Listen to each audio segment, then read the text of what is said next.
Do you have an independent recollection of June 10th of 2014? No. Okay. And so is that your paperwork? Yes. And when did you fill that paperwork out? That day, June 10th, 2014. Okay, so the questions I'm going to ask you are relating to based upon the paperwork. Yes. Is that fair? Okay. Based upon, now if you could just refer to S11E. Is that your handwriting? Yes, it is. Okay. And we've been referring to this as the activity sheet, patrol log. Patrol log? Yeah, patrol log activity sheet, always the same. Okay. So I'm going to refer to it as the patrol log or activity sheet. S11E, the patrol log, is that yours? Yes. Okay. And explain for the court what that document is. All right, so, as I'm doing my activity as supervisor, checking on each post, it gives me a place to fill in the officer's name that would be on the post, the location, and which detail they were named. So, and just fill in the blank as you go, and then you mark the times that you were off, that you came in contact with the officer or signed the sheet. Okay, and that S11U document, the roster. W? W. NX. I don't have it in front of me. NX. W and X. Have you ever, have you seen that document prior to today, or a portion of it? I mean, I recognize them. I don't know if I've seen this particular one, but I recognize them. And, Yes. and what are they? I mean, that tells you would get this before you work the detail to tell you, what posts that you have to go check on. Okay, so then on that day, I presume you would have gotten the North District section of it? I would definitely get the portion that was assigned to me. I don't know if I'd get the whole thing. And so what did, referring to S11W first, when you got that, it told you where you were going to go and who you expected to see? According to this one, yeah, for the, looks like it was 13 different posts that were assigned to me, and the locations that they would be at, yes. Okay. And now on S11W, are there blanks? Yes, sir. And when you get that document, what does that mean to you when you receive that and you're going out there to supervise? What does it mean to you? That nobody has taken that job yet. Yes. As far as, so when this was given to me at the time that I left, nobody's assigned to it yet. Nobody's assigned to it yet. Now, when you get that document, what was your practice with respect to your responsibility as a supervisor? Would you go to all posts, Yes. irrespective of whether it was Yeah, I'm responsible for all the posts. irrespective of whether somebody's listed there or not? That's correct. With respect to the Hudson Mall jug handle, what did you expect to see based upon, again, S11W? Right. All right, so Hudson Mall jug handler. The call sign was Skyway 1, and the officer name for that detail was left blank on the message. Okay. Now, if you would refer to your activity sheet, patrol log, according to patrol log, who did you see there, if anybody? Start at the bottom. My patrol log, it says temporarily. Okay. And do you have a time reference there? 06:48 hours. Okay. And if you could refer you to S11P, I thought I had it in order, but maybe not. What is S11P? That's, it's the off-duty pay voucher for Tambury. Temporary? Yeah, You identify them as, I have Tamburelli on my sheet, and this one's for Tambury. and is that your signature on S11P? Yes. And based upon that document, can you say that you saw Michael Tamburi there? I on this date, yeah, if I have the sheet signed definitely, you know, would assign me, you know, if an officer gives me a sheet, I'm gonna sign it, so, yeah. Yeah, so- Did you go to Hudson Mall, Joe Handle? Yes, I did. And even though it was uncovered? Yes, Okay, and you saw an officer there? yes, You signed an officer's sheet, yes, I and it's Michael Tamburri. did. Right. And what was your practice with respect to, as your responsibility, in accordance with your responsibility as a supervisor of the DOT detail, what was your practice with respect to affixing your signature to the officer's pay voucher? Where would you do it? Where it says foreman authorization, so you print your name and then just sign right below it, on the line below. And with respect to physically, where would you be when you would ultimately sign that sheet? Oh, at the post, at that location.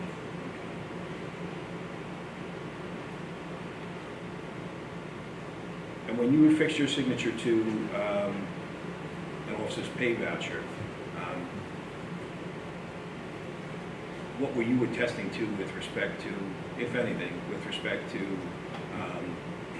his or her presence? That he's there, you know, doing what he's supposed to do, directing traffic, presence, you know, available if I, you know, if I give him any general, you know, direction of what to do. So, And let's go next to the 18th and Marin Boulevard, according to S11W. 18th and Marin, according to S11W, is a one-person or two-person post? it looks like it's a two-person post. All right. And do you know that? I mean, at that time, do you have a recollection that 18th and Marin was a two-person post? I mean, you know, You don't, right? I mean, it's based on paperwork.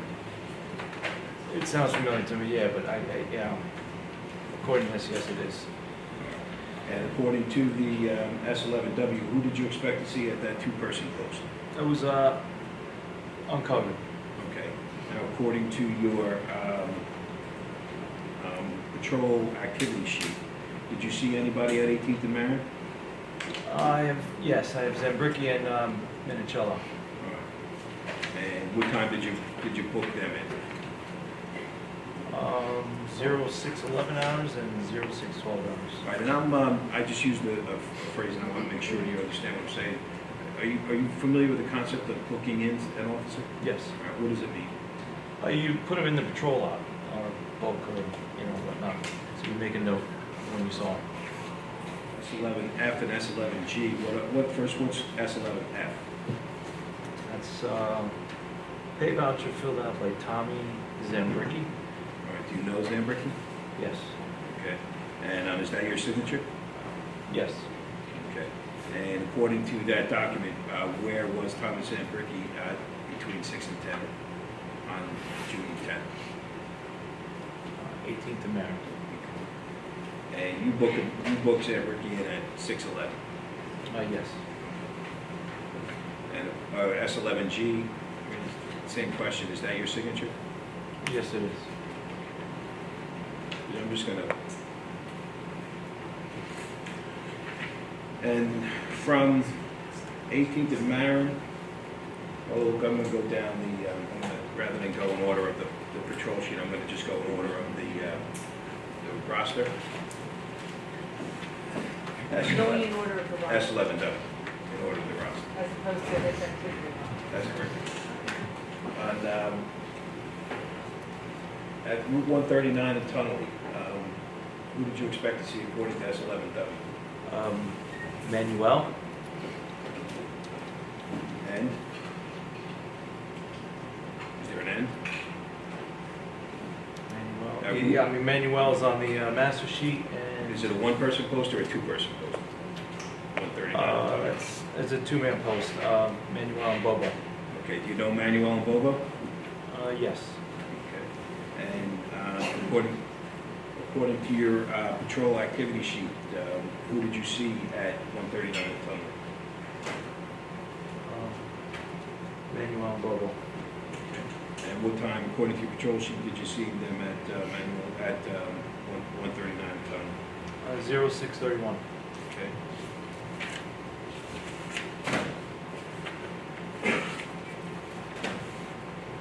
I'm gonna ask you to look for S11K and S11J.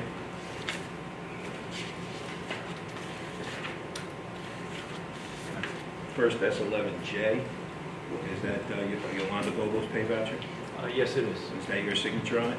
Yes, it is. And for the detailed project name, what did Yolanda Bobo indicate on the document that you signed? NJDOT Skyway, 139, location is 139 Tunnel. And that's your signature of the bid? Yes. Okay. And then S11K. It's a voucher for George Manuel, DOT tunneling in 1 and 9. He's got the location at Tunnelly Avenue, Route 1 and 9. Okay. And is Tunnelly Avenue and Route 1 and 9, how does that relate to Tunnelly Avenue 139? It's similar, it's almost the same thing. Is it the same thing? I mean, 139 starts, basically at that intersection. And 139 runs where? East and west from the Holland Tunnel to 1 and 9. To 1 and 9? Yeah. And so that's the intersection of Right. Tunnelly Avenue and 139? Yes. And Tunnelly Avenue is also called 1 and 9? Tunnelly Avenue becomes 1 and 9. Okay. And so you have Manuel and Bobo, according to your patrol sheet, at 139 in Tunnel. Yes. Okay. And is that, to you, is that the same location as identifying as Tunnelly Avenue, Route 1 and 9? Yes. Then S11W at 1 and 9 in Broadway, who did you expect to see? All right, it's another two-man post. Kaminsky and S. Ortiz. Okay. And according to your patrol sheet, who did you see at 1 and 9 in Broadway? S. Ortiz and Kaminsky. Is that your first with respect to S11L, Sergio Ortiz?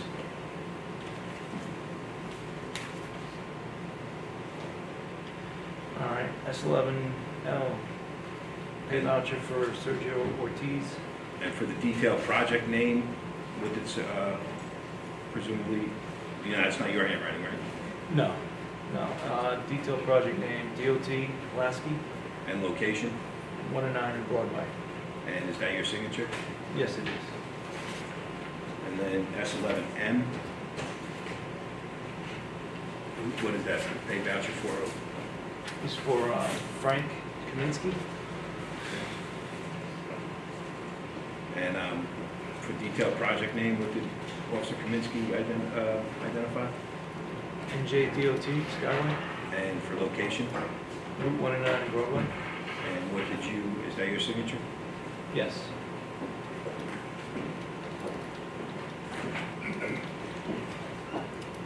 And then proceeding down on the S11W, Newark and 1 and 9. 1 and 9 Newark, excuse me. Skyway 8 and 9. Who did you expect to see? For Newark 1 and 9, Costella and Adorno. Okay.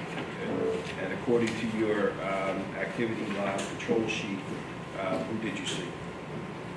Costella and Adorno. And with respect to S11H,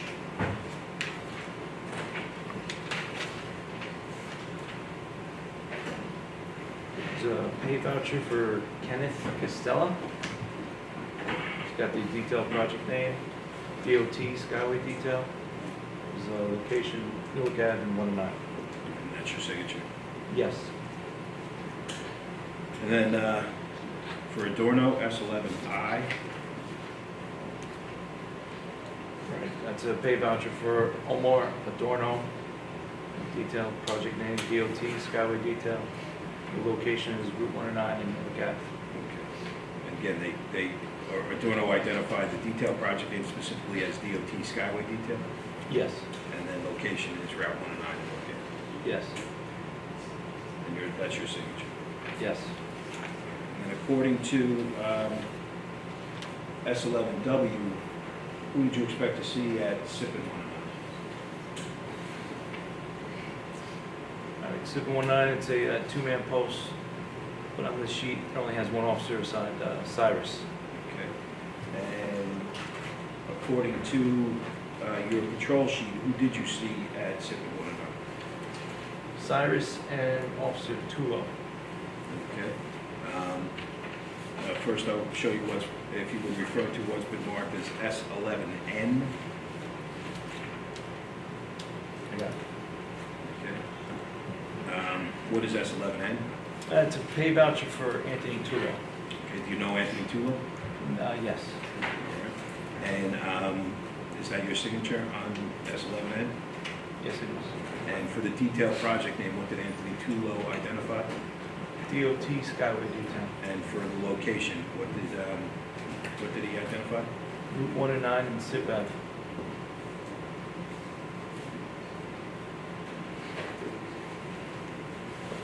Again, that's your signature on S11N. Yes. Now, according to the S11W, who would you expect to see at 109 in Duncan? It was uncovered here in the master list. Okay. And then on S11E, according to S11E, did you see anyone at 109 in Duncan? No, I have it blank. And S11, the Duncan in 109 is identified as,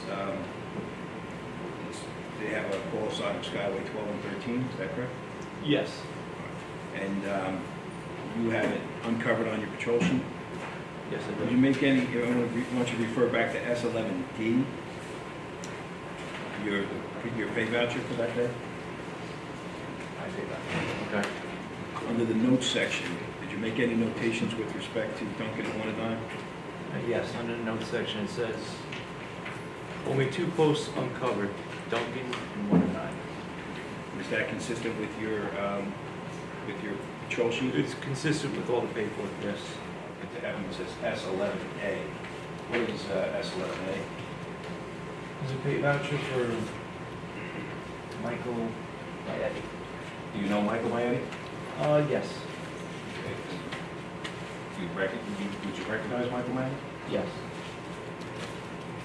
Is that a pay voucher for a patrol,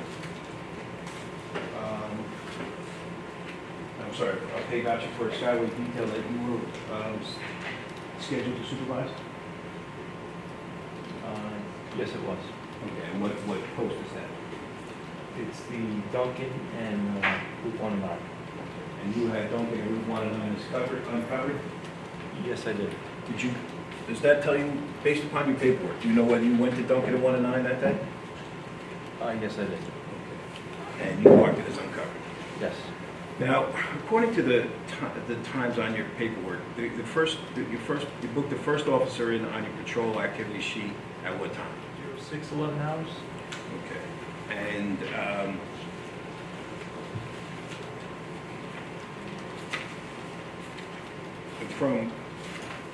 according to your patrol sheet, your next stop was where? And at what time?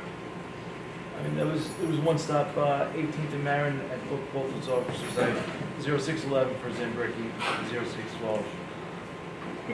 What I want to ask you is, and I'm not The only... next stop after that? Yeah, I mean, Okay. you can go through them, but I want to ask you, go ahead, go through them if you would. All right.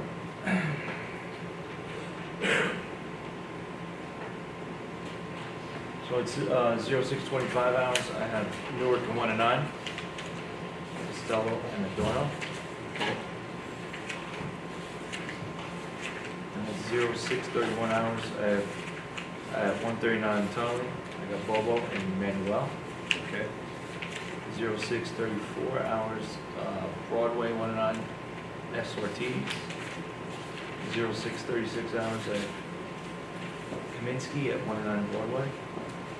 06:39, Tulo at SIP 1 and 9. Also at the same time as Cyrus at SIP 1 and 9. Then at 06:44, it's left blank at 1 and 9 in Duncan for both those posts. And then at 06:48, I have here Tamborelli at Hudson Moore, Juggan. And what was your practice with respect to, how long was the supervisor's shift for the DOT detail? It was 4 hours. Okay. And were you required to stay the entire 4 hours? Yeah. What was your practice with respect to supervising your posts? Come in, secure a vehicle. For me personally, I try to fill out the paperwork as far as the locations and scatter details.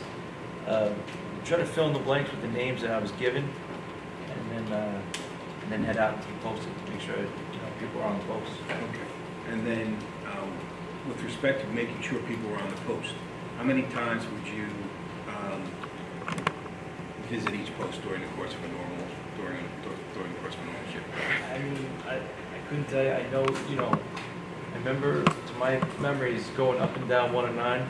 So I don't know how many times I drove past each post, but at least once. And then, I couldn't tell you how many more after that. Would you continue to drive around, or would you go back to the district? Objection, Anthony.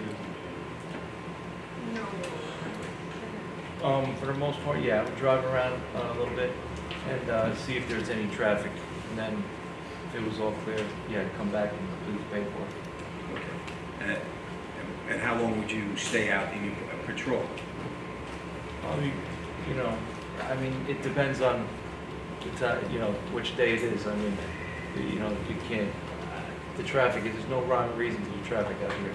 So for the most part, when it first started, this is back in 2014, we were out there for most of the time, probably about 3 hours. And then, during that other period of time, were you still on duty as a supervisor? Yes. Okay. And what would you do? Just monitor, the radio if there's any, traffic activity that needs to be addressed, or if anybody called me, that need to see me for any reason. Okay. And do you have a recollection of ever getting any calls from Mike Maetti? You know Maetti? I know as an officer, I don't know him personally. Okay. Do you have any recollection of ever seeing Michael Maetti on a post that you supervised? I don't remember. You don't remember? No. You testified in your direct examination that when you were assigned to supervise a Skyway detail, you would only get a portion of this master, correct? I remember it was either or. Sometimes it was just a portion, sometimes it was the whole thing. Okay. Take a look at the second page, S11X. The very bottom, you'll see total posts uncovered and then uncovered again. You see that? Yes. And it said the total posts were 104. And on the 6 to 10 shift that you were working that day, there are 17 uncovered posts. You see that? Okay. And for the afternoon shift, there are 9 uncovered posts. You see that? Yes.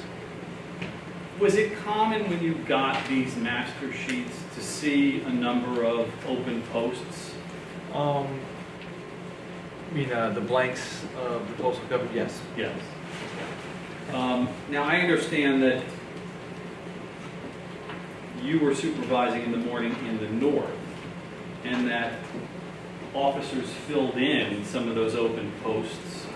You saw that as you drove around. But when you got this on that day, it looked like there were 6 open posts in the north, correct?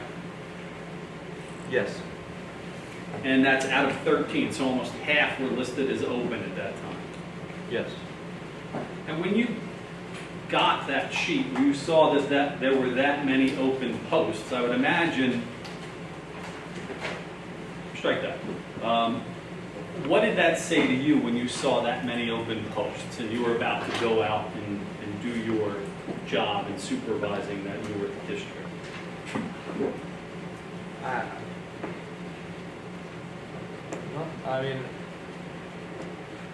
Well, you knew the traffic was bad at that time, correct?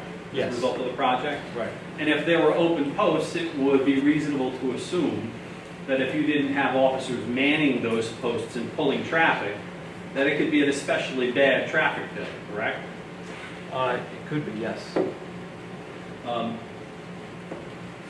I was struck by your testimony on direct when you said, when you were asked to describe your duties as a supervisor, you said, and I wrote down in quotes, to manage guys as you see fit. You Yes. remember saying that? Yes. So you saw your duties as a supervisor in part to manage whatever was happening out on your 13 posts, correct? Yes. And as part of your duties as a manager, you had the ability, did you not, that if you saw a bunch of open posts, to ask for more manpower, Yes. correct? And did you do that from time to time? I mean, I could have had that ability. I don't remember if I did or not. I'm sure I have. I do remember, yes, managing, changing posts, yes. And you just mentioned it, changing posts. So if you knew that officers were assigned to certain posts and the traffic was bad at another post, did you have the authority to move an officer from one post to another? Yes. And did you do that on occasion? Yeah, actually, I do remember that, yes. Now, some of the posts were one-man posts and some of the posts were two-man posts, correct? Yes. And did you see it within your authority that if there was a particularly bad traffic situation on a one-man post, that you could take an officer from a two-man post and send him over there to help out with the traffic? Yes. And vice versa. Right. If there was a two-man post that was having a particularly bad traffic problem, you could take someone from a one-man post and assign them to that two-man post, correct? Yes. Let's go over S11E at this point in time. And I'm going to put this up on the Elmo too, so that everybody can see it. Help me out here, Charles. Thank you. So this is your patrol sheet, correct? Yes. And you described how typically what you would do when you were about to go out into your district, you would fill out the patrol sheet first. Is that what I understood your testimony to be? Yeah, we did that sometimes, yes. Okay. Now, on the last entry here for, I think it wound up being Tambori. That's the Hudson Mall jug handle. That's the first that's listed on the master, but you listed it last. Is there a particular reason for that? I don't know why I did that. Yeah. No particular that I can think of. No reason I can think So this could have been a day where you just filled out the patrol log as you went along. of. Sure. Yeah. Is it fair to say that, strike that, lines 11 and 12 of the master, you were questioned about that entry by Mr. Stone. Do you recall that? Yes. And that entry has to do with the two-man post located at Route 1 and 9 in Duncan, correct? Yes. Skyway 12 and Skyway 13 respectively. That's correct. You list on your patrol sheet that you went to those posts at 6:44 a.m., correct? Yes. Is it fair to say that based upon your patrol sheet, that's the first time that you went there that day? Yes. So if the document is your recollection, then you don't know who could have possibly been at that post between 6:11 when you booked the first individual and 6:44, correct? Yes. For all you know, there could have been somebody on that post during that time period prior to 6:44, correct? Yes. And for all you know, at 6:44, that person, that officer, may have left to do another assignment, correct? Possibly, yes. Same can be said for the entries after 6:44. From 6:48 until the end of your shift at 10 a.m., based upon your paperwork, you don't know whether or not any other officer was at the Route 1 and 9 and Duncan post, correct? Yes. Now, you testified on direct examination that there were days when you could only get to the posts one time, correct? Yes, And you don't know whether or not that was one of those days, correct? that's correct. It could very well have been, could it not? Yes, could have been, yes. Traffic was an issue that determined how many posts you can get to on a particular day, correct? That's correct. And you don't know what the traffic was on this day, correct? You don't have an independent recollection of it, right? No, And you certainly don't have an independent recollection of what the traffic was like after 6:44 a.m., correct? no. Now, even at 6:44 a.m., when you list the 1 and 9 and Duncan posts as open,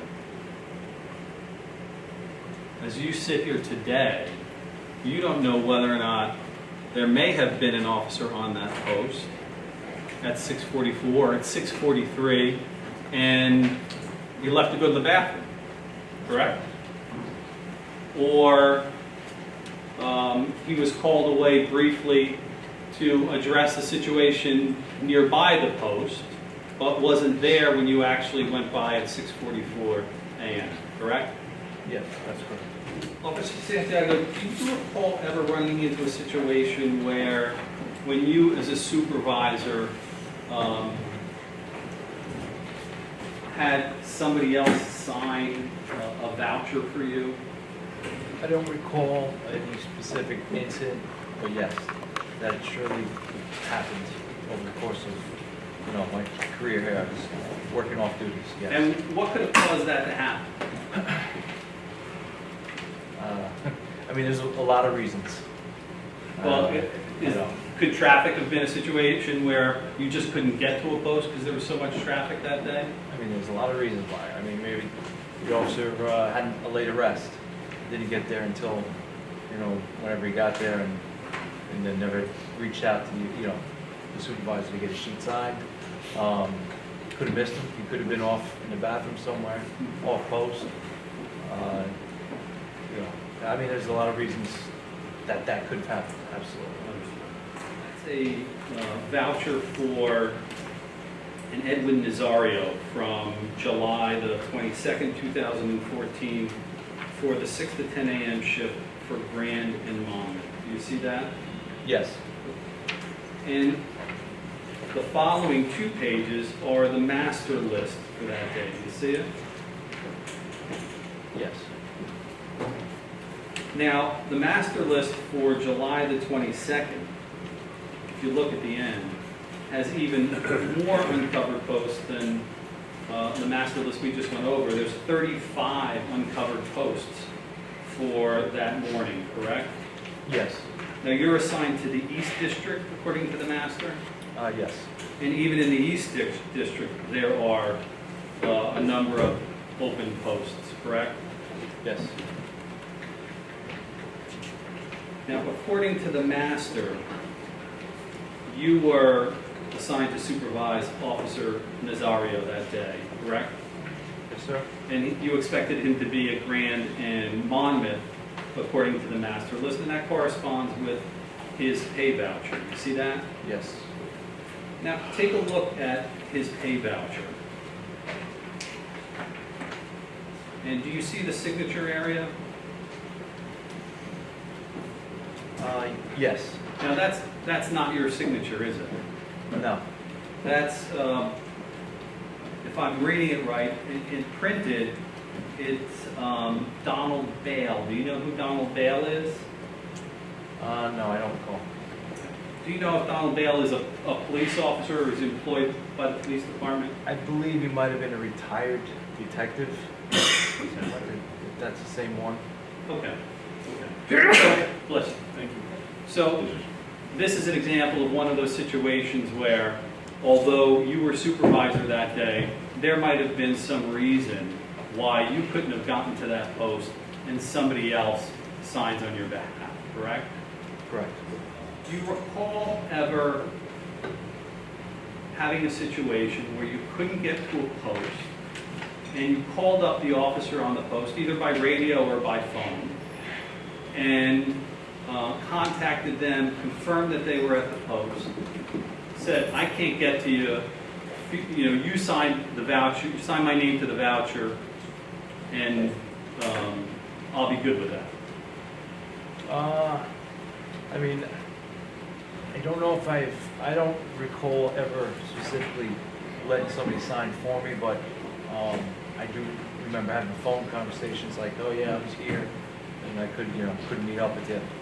I don't know if I've ever told them to sign for me though, but Okay. it's not out of, it's not out of the realm of possibility. Have you ever heard of the term booked by phone? I mean, not that I recall. Now that's a voucher for Leon Tucker for July 14th, 2014, the 6 to 10 a.m. shift, correct? Yes, it is. And according to Officer Tucker's voucher, his location or his post that day was Communipaw and Kennedy Boulevard, correct? Yes. And he has this sticker next to that Veritas Equitas. Are you familiar with that at all? No, it's my first time seeing this. Do you know Officer Tucker? Yes. You do. Now, if you go to the very end of that exhibit, you'll see the master for the same date, July 14th, 2014. Yes. According to the master, you're the supervisor for the East District, correct? I think it says west. Well, take a look at the Oh, first okay. page. All right.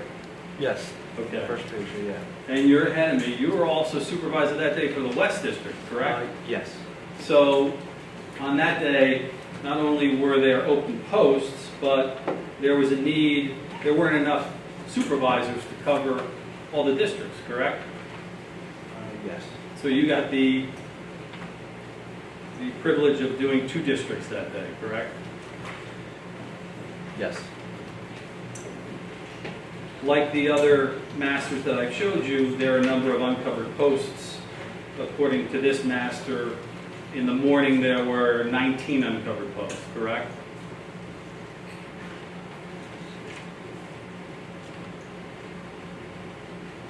Oh, for the whole list? For the morning. For the whole morning? Yes. Yes. Sorry about that. Now, in the West District, you were assigned to Supervise Officer Tucker, whose voucher we saw, correct? Yes. And the master corresponds with his pay voucher that he was supposed to be at Communipaw and Kennedy Avenue, correct? Yes. Now, take a look at Officer Tucker's voucher. Is that your signature?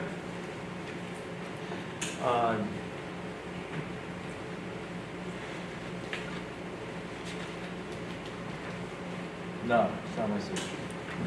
If you take a look at the vouchers that I have after that for Scarpa, Quish, Newell, Hoffman, De Los Santos, Latundo, Ravel, and Yeager, they all appear at least to have in print your name, Sergeant Santiago, correct? Yes. And do they all have your signature below them? Yes, they do. Now, does this refresh your recollection? Because you were supervising 2 different districts that day. Does this refresh your recollection as to whether or not there may have been a time where you just couldn't get to a post and you got in contact with Officer Tucker and gave him permission to sign the voucher on your behalf? He said it's possible. I don't remember doing that, but yeah, it is quite possible. And if you did that, you did it because you trusted the officer that he was there, correct? I mean, if he would have brought it to me and he's working detail, I would have signed it. For whatever reason, we didn't get together, and never, I couldn't put my signature, or this doesn't have my signature on it. I mean, I don't know I know it was required that you need a supervisor's signature in order for the paperwork to get processed and get paid.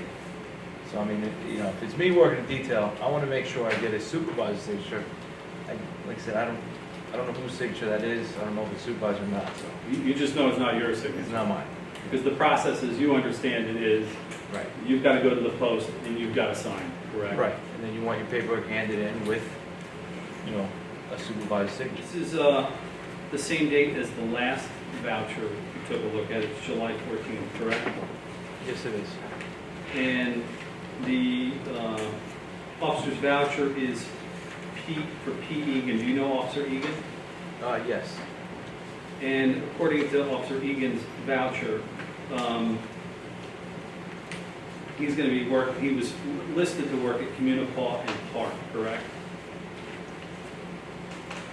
According to his voucher. Yes. Now, on that day, we know that you were working as the supervisor in the West District and the East District, correct? Yes. But Egan was listed as working in the South District at Communipaw and Park, correct? Just checking the master list.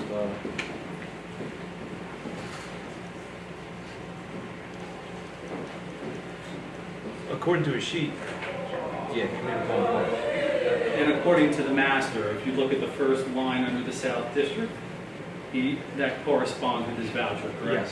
Yes. And according to the master, he was supposed to be working under the supervision of Sergeant Dillon, correct? Yes. So, were there times, Captain, where sometimes, although you might not be supervising a cop who's on the post, you might be asked by another supervisor to check that post and book somebody in? Yes. Yes. And if you take a look at the signature line for Officer Egan, is that your signature? Yes, it is. So, as far as the procedure is concerned, it's not necessarily that the officer who's booked has to be booked by the supervisor assigned. It's your understanding that as a supervisor that day, you have authority to book someone else in, as long as you see him at the post. I mean, this is what happened.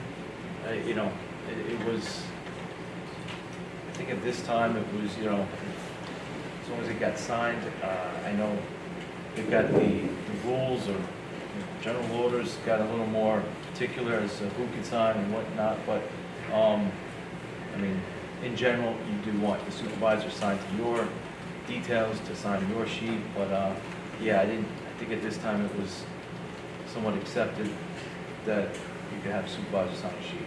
All right, so it wasn't until after this project that an order came out that provided you something in writing as to what you can and cannot do on off-duty detail. I mean, there were some rule changes as time went on that came out after this project started, yes. So at the time of this project, there was nothing in writing that prevented you from signing a voucher for an officer in another district as long as you booked them there. Not that I know of. Now, you had the authority to